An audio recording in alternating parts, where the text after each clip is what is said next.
교수님 오늘 이야기를 좀 해주시죠. 이 건저당 설정 이게 크게 논란이 지금 여전히 되고 있고 예. 또 부동산 대토론에 관련된 부분이 상당히 문제가 되고 있는데 결국 장기 보유 특별 공제도 이제는 혜택을 거의 줄이겠다. 이 부동산 이슈가 최근에 대통령 지지율이 꺼지면서 부정평가 1위를 차지하게 됐고요. 자, 이 부동산 이야기 어떻게 야, 보시는지요? 제명로믹스잖아요. 이게 이제 예. 바닥을 좀 드러내는 중이라고 보거든요. 예. 사실상 그동안에 이제 이재명은 뭐라고 생각한 거냐면은 그 주식 시장에 그러니까 부동산 시장에 몰려 있는 유동성을 어디로 돌린다? 주식시장. 주식으로 돌린다라는 거잖아요. 그러는 가운데 주식 시장을 엄청나게 띄웠습니다.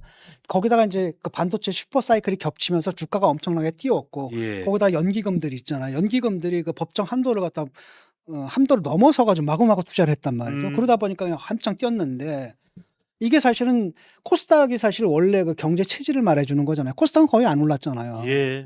그게 원래 주저앉았어요. 원래 그거거든요. 예. 그건데 이게 막 널뛰듯 하는 거예요. 그러다 보니까 갑자기 뭐 사이드카니 서킷 브레이크니 이런 거 우리가 옛날에 몇 년에 한 번씩 듣던 거잖아요. 예. 이걸 며칠에 한 번씩 듣잖아요. 하하. 그리고 이것은 사실 정상적인 시장이 아니다. 아니라는 얘기예요.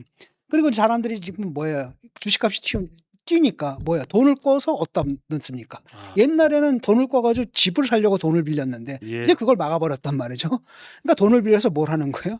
주식에다 막 넣고 이랬단 말이에요. 도박이다, 카지노다 이런 이야기 나옵니다. 이게 그러니까 사실 도박판이 돼버린 거거든요. 예. 도박판이 딱 돼버렸고 그 다음에 지금 지난번에도 얘기했는데 외국인들이 어떻게 하냐면은 이중 전략이라 그러더라고요. 그러니까 이게 떨어지면 또 그 몇 배 받는 뭐 이런 게 있다면 인버스입니다. 그렇죠. 네. 그런 걸 해가지고 떨어뜨린다는 거예요.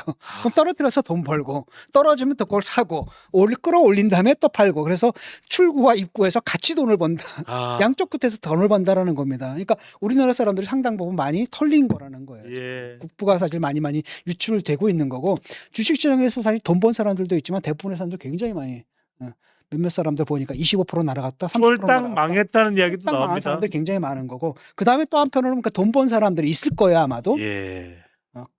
근데 사실은 돈 번 사람들 많아도 문제는 뭐냐면 대부분 다 푼돈이잖아요. 근데 크게 번 사람들은 그 돈이 다 어디로 또 가니까 부동산입니다. 부동산으로 가는 거고 또 요번에 뭐예요? 그 반도체 슈퍼사이클 때문에 그 상여금 받았잖아요. 보너스. 예. 그게 또 그냥 엄청나게 풀린 거예요, 돈이. 이 돈이 또 어디로 가겠습니까? 부동산. 부동산으로 가게 되는 거예요. 당연히 집값이 오르는 거고.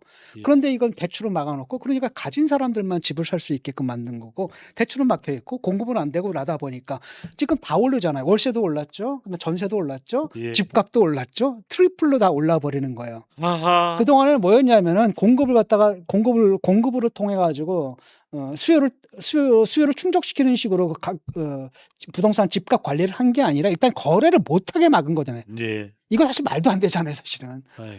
거래를 막 사회주의 국가도 아니고 그냥 국가에서 아예 그냥 허락을 받아라라고 하면서 이게 사실은 굉장히 비정상적인 조치고 어떻게 보면 경제의 그 긴급 조치 같은 거였잖아요. 예. 그게 일상화된 거예요. 일상화가 돼 버렸는데 이러다 보니까 지금 문제가 이제 막 터지는 겁니다, 지금.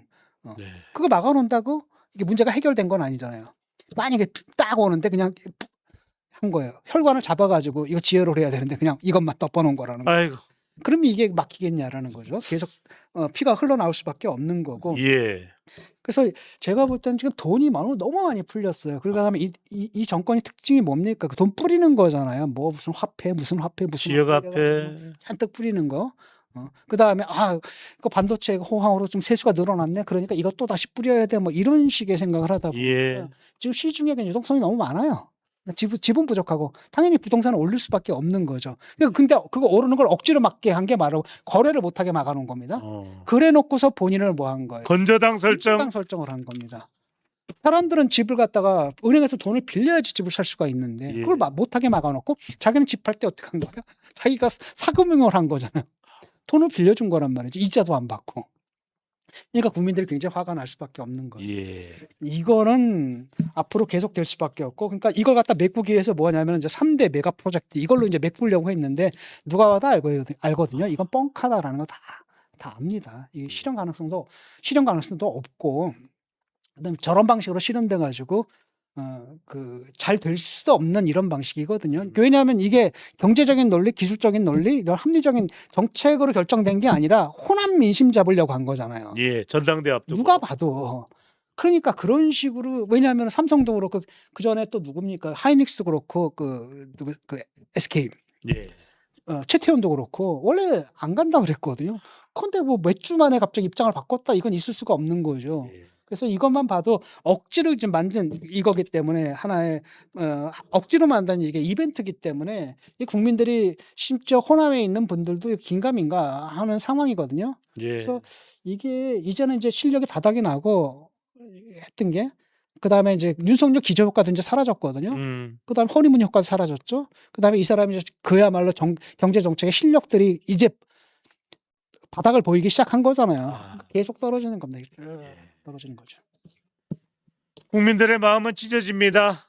올라간다라는 말만 믿고 들어갔던 레버리지 ETF는 무너지기만 하고 있습니다.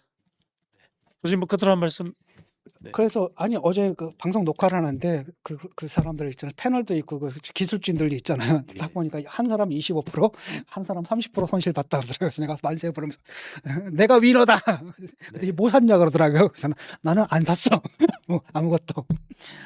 그랬더니 한다는 얘기가 뭐냐면 장학 퀴즈 같은 데 나가면은 어떤 사람 계속 졸고 있는데 옆에서 계속 답내다 계속 점수 깎여가지고 나중에 아무것도 안 한 사람, 잠자는 사람 1등 하는 경우 있잖아요. 예. 그런 경우다 이렇게 얘기를 하더라고요. 저는 안 샀습니다. 교수님은 조모입니다. Joy of Missing Out이고요. FOMO, Fear of Missing Out. 지금 안 들어가면 나 인생 큰일 날 것 같은데 했던 사람들은 망연자실 피눈물을 흘린다고 합니다. 또 하나 예.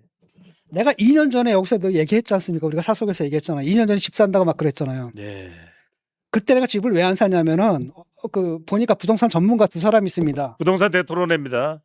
한문도 그다음에 이광수 이 두 분인데 이분들이 집값이 떨어진다라는 거예요. 그래서 내가 그때 안 샀거든.